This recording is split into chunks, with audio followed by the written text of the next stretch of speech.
We're in a timeout right now.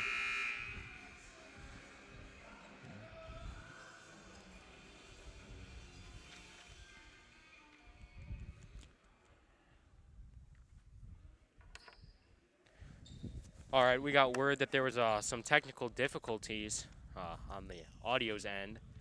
Hopefully everything's a-okay now, and you can hear us. Sorry about that. YouTube was having some rendering issues. Nonetheless, Dukes on top by 6 from the line. Now they're on top by 7. Couple storylines from this one. Proviso East Pirates, only 5 players dressed today. We saw a bit of a scuffle pregame. For one reason or another, 2 of the Pirates ineligible to play. Another one seemed to have an injury. Nonetheless, Pirates only have 5 players dressed for this sophomore affair, and that's a large reason they're down by 8. And that 8-point deficit does no justice to these Dukes. They haven't really been able to get the shots to fall, but they've been dominating on all assets of the floor. A.J. Levine, way too hard off the board there, but Redfern, I mean, you're not going to get an easier look than that. Misses again. The Dukes have been getting all forms of offensive rebounds, but they can't get anything to go, and it will be Pirates basketball. Yeah, they've done a good job trying to win down low that time. They really struggled with that, and it's not like there's a huge size differential either. There's not really much height on the Proviso East side. Hardick just has to finish that better, try to finish through the contact. Keandre Benson, that York press has been so good today. We were hitting on it earlier when the audio switcher had some issues. But, I mean, it was a very, very good showing for the York press. Charge. Wow, I mean, that is a great heads-up play from fan favorite Adam Hardick, rather. Hardick's had a very nice game for himself today, all sorts of offensive boards. Doesn't show up on the scoreboard too much, but, I mean, he has played well. And drawing fouls would be huge for the Dukes. 3 of the Pirates now already with 2 fouls. If any of them foul out, we will be seeing 5-on-4 for the rest of the game. Seen that 5-on-4, and Hardick usually wins down low, much more of a rebounder than he is a scorer. As that one gets the fall. That was a nice release. It's questioning why Matt Sutter didn't pull that wide open shot, but it worked out for the Dukes. Hardick, slithery finish by the rim. It's York's largest lead of the game, and that's a foul on Sutter. That's his first. York has done a great job. They've won down low. It was a 10-10 game at one point. They've taken full control of this one. And that's in large part due to this press that this York Dukes team has drawn up. It has looked great thus far. I mean, it really has. Also, of course, you see at the timeouts, a lot of the time Pirates players opting to sit on the bench. I mean, the fatigue is definitely coming into a factor at this point. The Dukes have made plenty of substitutions when they were able to. That's an over and back before the Dukes were able to score in transition. Matt Sutter unhappy with the call. Did look like Pullen was able to stop the momentum. Anyways, Dukes on top by 10. Looks like they tried to get the ball into A.J. Levine. We saw Levine and Redfern, 2 starters on the bench for a while there early with foul trouble. Levine now back in the game. Yeah, I wonder that over and back call, I didn't think that was, because I thought he was still on the other side of the court. Regardless, it is, and that's a 4 miss there by, I believe, Hardick. Here comes Byron Pullen. Pullen has really been the only player on this Pirates team able to possess the ball through that half-court to full-court press. Now it's Rush with it. Rush Jr. trying to go to work. Finds the open man in the corner. That's a double pumping jumper. That's an air ball. Keandre Benson would like to have that one back. Here comes Sutter. Good movement from the Dukes, opting to slow it down yet again. That has been a key to their success thus far. No rush basketball from these York Dukes. That's a wide open jumper from Levine. You know, you're not going to find a much more open look than that in an actual game. Seemed like warm-ups there. Couldn't get it to go. Then the Dukes had an easy rebound that they bobbled out. Got to play like every game is tied. That was a bit lazy there from the Dukes. Right about that, and we're bringing one person. It's not Richardson, but that is a 24. Not entirely sure who that is. 24 in the one-white jersey is Richardson, Reese Richardson. He was forced to go out. I believe Coach Emil just pulled him out because he couldn't keep his mask up, which is a very strict rule, so I don't think Emil wants anything to do with that. Is ahead, lays it in. That's what the Pirates need to do more of. It's great transition points, but as you're touching on, we've talked to multiple Dukes players at all levels of the game about that new mask rule. COVID, of course, such a big impact on everybody's lives. Jeffrey Grace, senior of the York Dukes, I mean, he's a true leader for the varsity team that will be playing here at noon. He was talking to me. He was saying that mask rule is really rough. I mean, basketball is a tiring sport as is. He said all of a sudden with the mask on, it's like 3 times as hard. He's telling me you're gasping for breath at times that you weren't prior, and that's why it's great for these Dukes to have so much depth. While the Pirates, I mean, they just have to play through the fatigue here, down by 8. You're right about that, and you know, doing what we do announcing these, it's not the easiest, but it's still fine. I can only imagine playing it. Coach Immel, he talked to his players yesterday about that, and you know, he said, it's a pain coaching in it. I can only imagine what it is for you guys playing it, but you have to keep it up, or else you know, I'll take you out of the game, or they will force you to go out of the game. You know, questionable decision there not to pull the wide open shot there from Matt Sutter. He's questioned his shot a few times in this one. That's open again, doesn't shoot it again.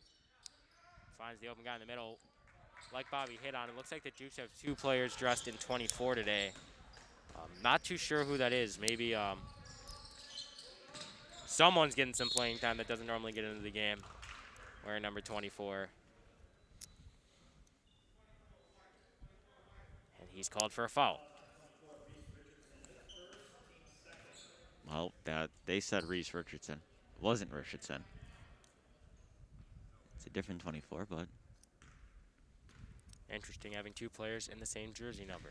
Yeah, you would think you would have enough. I understand you can't have 6, 7, 8, 9 to make it easier for the officials, but you can have 0 through 5, 10 through 15. You know, there's no more than 20 kids on this team, and I thought it'd be doable. Apparently not. They also have 2 50s, too. Interesting. Of course, the 50 that we've seen on the floor so often today, Adam Hardick. But now here come the Dukes.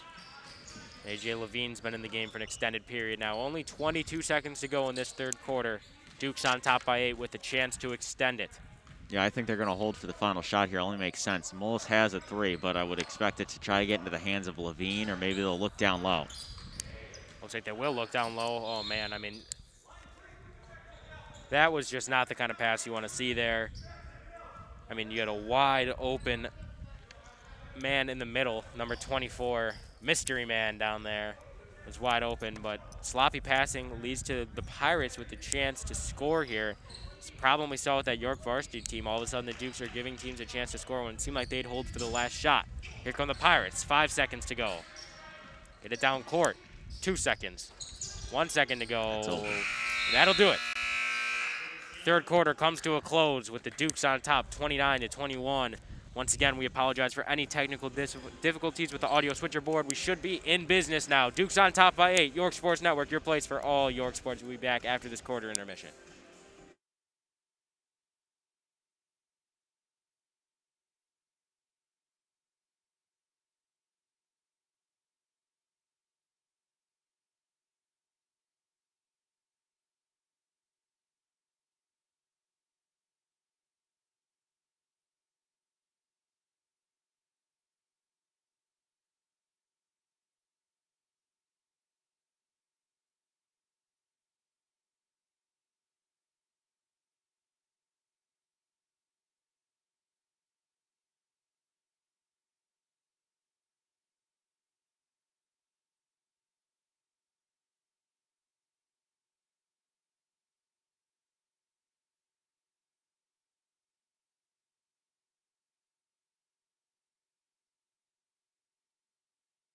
And there's the buzzer.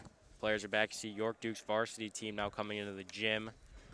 Big game on their hands. They just came off a very impressive win last night against an undefeated squad. They look to extend the winning streak to 2. They beat Downers Grove North last night, who is ranked 22nd in the Chicago Sun-Times Super 25. Myself, Ryan Pickell, we had the radio for that game. That was a fun one to do.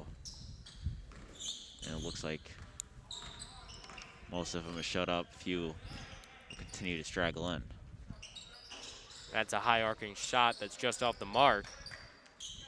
Man, these Dukes are so great on that offensive glass. You see everyone involved, even guys like 5'10" freshman A.J. Levine. Well, Hardick has to do a better job trying to win down low with it. Oh, that's a great feed from Hardick. The one to travel didn't get it. Levine had a wide open look. And it looks like there's a call we're unfamiliar with, but it will be Pirates basketball. That's not a signal you see often from the refs. Levine seemed extremely unhappy with the call. But now here comes Benson. Keandre Benson has been impressive, to say the least, so far. I mean, this Pirates team only has 5 players. You really cannot complain about what you're seeing. Oh, and that's an over and back. That was close. Oh, that was close. From where we are, we have a direct shot at the half-court line. I'm going to say this. I don't think he did step on that line. You see sophomore coach Dan Vishenko extremely unhappy. First time we've seen him get truly verbal today. It's Kubicek, wide open 3. That's high arcing again. Kubicek seems to have a bit of a rainbow shot. It's the backboard before it hits anything else. Not a recipe for success. Comes Rush. Rush. Man, another air ball. These teams exchanging some bad looks here. That's Levine. Finds the open man outside. The Dukes seem to really be opting to slow down the clock here. They have plenty of open looks. They're just opting not to take, and Levine gets the shot he finally likes and misses it. Pullen going the other way. Braden Pullen seems to be the only guy on this team that could break the press. He's to Benson in the corner. Benson to Simmons. Simmons really has not seen much action in this one, despite the fact he's been on the floor all game. Now it's Pullen. Trying to get anything going by himself here. Pullen's got to be feeling the fatigue. That's a deep 3. He got it. That's exactly what the doctor ordered for these Pirates. Danielle Rush cuts that Dukes lead to 5. I mean, this has been a pretty impressive showing from the Pirates, all things considered. They haven't played the best, but with only 5 active players, only trailing by 5 with 5 to go in the fourth quarter, that's a lot of 5s. Yeah, they've done a good job staying right back into this game, and it's a timeout. It's a York timeout, too.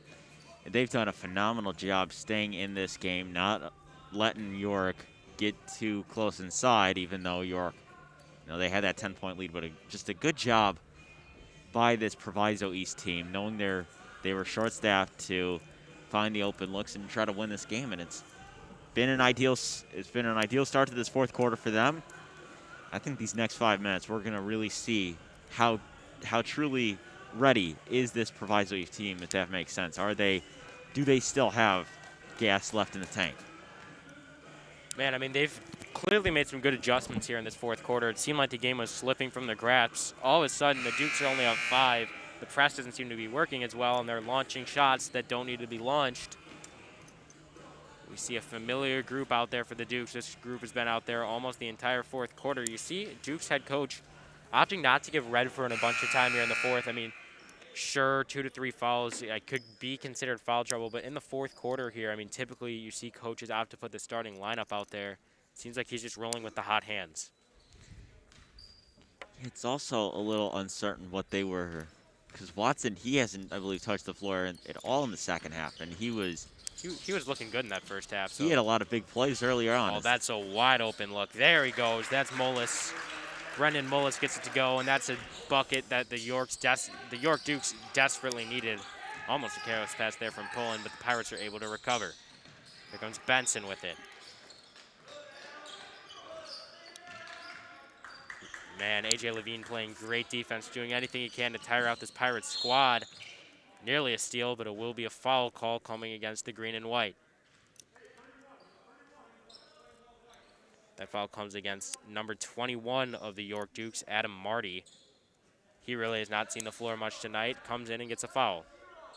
No, you got to stay out of foul trouble, especially if you're Marty. You're coming in, you're trying to make an impact, and not a good first impression for this one. Oh, great recovery. Wow. Oh, my goodness. You see him getting hype, and all of a sudden, Rush really providing a spark for this team. Hit the deep 3, and now he recovers on an inside pass. Is able to go to the line for a chance to cut this Dukes lead to 5. Out goes A.J. Levine. In comes Simon Redfern for the Dukes. Exactly as I suspected. You got to get Redfern in the game. It's a little cold on the shooting half in that first half, but I mean, Got to have a player like that in the game. Yeah, but it's a little shocking that they took out Levine. I thought, would you have Yes. taken out Marty instead? He really hasn't played much, but Levine is more of a Yeah. Looks like they're getting some fresh legs in there right. instead. I mean, Levine, certainly one of the stars of this team, only a freshman. Could see him on varsity next year. Could be that sophomore role that the Dukes love to play on varsity. Off the mark. Man, if you're the Pirates, you cannot be giving up all these offensive rebounds. Seems like Pullen agrees with me. He gets possession and a great timeout call from Pirates head coach Vishenko. No, they called jump ball, so it's going to be Proviso East ball, but still a real good job forcing that turnover. That's something York can't do. With 4 minutes to York go, has been so active on this offensive glass. Right, they had a real comfortable lead at one point that really, it's kind of dwindled away. I know it's a 6-point game, but still, it's just not comfortable for this York team. Proviso East, they're going to try to flip the switch any given moment to take this lead, and that's just bad turnover. Yeah, I mean, from what we've seen so far, it really seems like Byron Pullen needs to be the guy beating the press. The rest of these Proviso East Pirates really cannot handle the ball handling. That's Marty. Mid-range off the mark. Marty wants it again, and he gets it. Coach tells Adam Marty, relax. Only 3:30 to go here. No need to be rushing shots like that. Luckily for Marty, these Dukes are exquisite on the offensive board. Marty, you could tell he wants it. Gives it to Redfern, who slows it down to the other side to Mullis. Mullis wide open, doesn't want it. Right back to Redfern. Redfern to Marty. Right back to Redfern. Now it's Mullis. Seemed like he wanted it but didn't take it. I mean, this is one of the consequences of not having a shot clock. The Dukes could run up as much clock as they want, and it seems like they want to run off a lot of it. Great steal there from the Pirates. Yeah, I don't know why York wasn't trying to go inside because Hardick was there. It's a poor finish. Pyron gets his own board. Wow. I mean, that was a great play by Pullen. Right now, it almost just seems like the Pirates wanted more. You see a lot more hustle here from a team that's been on the floor all game. And it's going to be a timeout. But York, they haven't done a good job trying to win down low, especially with Hardick. And he was open for a few seconds down there. You can get it down low to him, and he can get easy basket. I understand you're trying to slow it down, but you can't miss the open looks like that. Yeah, I mean, if you've got points, take them. It's not gonna hurt you. Absolutely, and that's a real important thing. You just don't want to, like, kill a whole minute and just take a bad three when you could have only killed, only maybe 40 seconds, and you get the easy 2 down low. Oh, absolutely. I mean, that's a mistake that cannot be happening. See great teams able to pick up on that. Certainly seems like something that the Dukes are talking about in this huddle. Nonetheless, York Sports Network, your place for all York sports. We'll be back in just a moment after this timeout.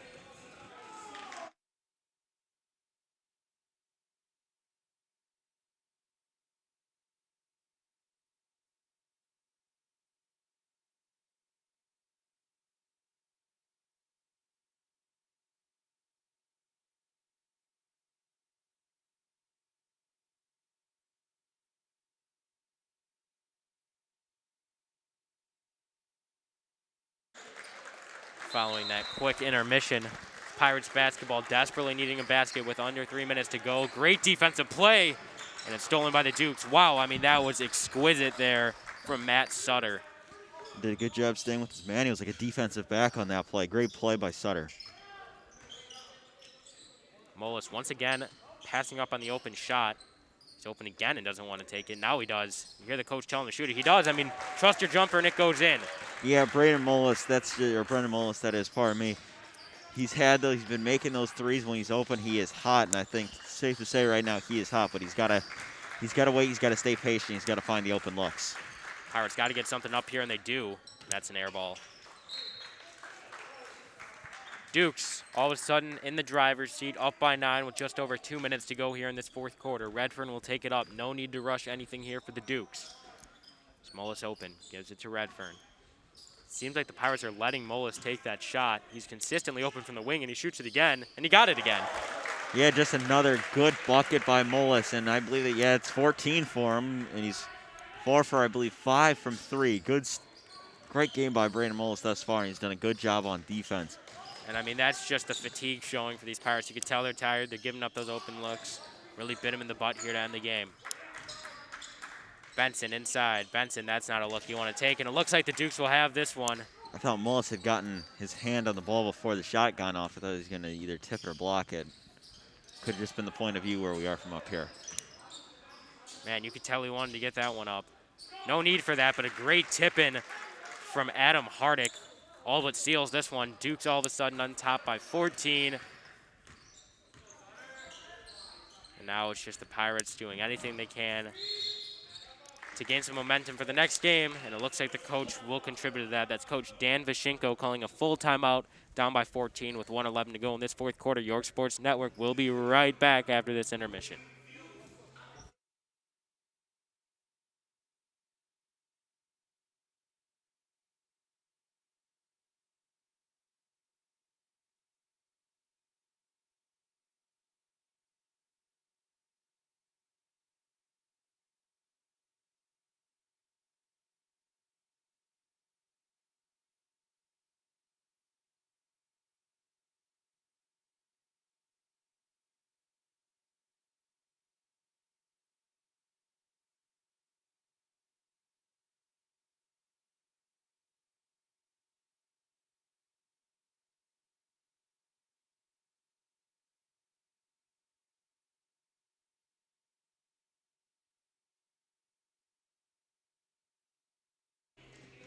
There's the horn. The teams are coming out of the huddle.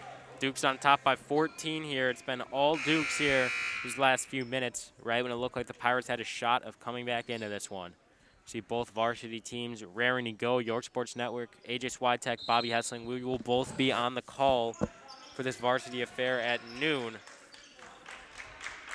Got to focus on the task at hand. Sophomore game. Pirates trailing by 14, looking to get anything going that they can here with a minute to go.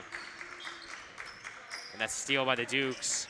Pirates, only 5 players to play today. Really, really had an impact on this game. You can just tell they're tired at this point. Players who may not even be getting as much playing time as they are have their name all over it. And man, the Dukes bench was extremely excited after that one went in. That's Tommy Vela. He was in my Spanish class last year, fun fact. Man, I'm sure the fans love to hear that. Yeah. That's all they want to know. Fouled on the way up. No need for that foul. And you know, for these Pirates, you see players like Darnell Simmons Jr. really haven't said his name much this game, even though he's been in all game. Only the 5'6" sophomore. I mean, with 3 players on the bench, not dressed, would Simmons be getting this much time? Certainly not. But the Pirates had to pay the price of ineligibility.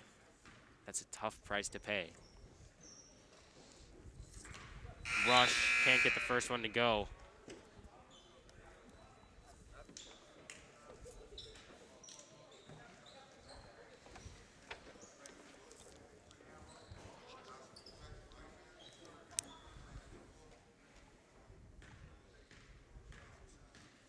It's Rush's second shot from the line. Can't get it. Rebound goes to Hardick. And this game's all but over. Duke's on top by 16. They're just going to make a substitution right now. Hardick sets it, goes out. Duke's call timeout, pulling out the starters, getting in the fan favorites. You know, this is a time where if there were fans, Bobby, you'd expect them to be excited. Yeah, totally. Any shot that went here for the Dukes from this point forward, the gym would erupt.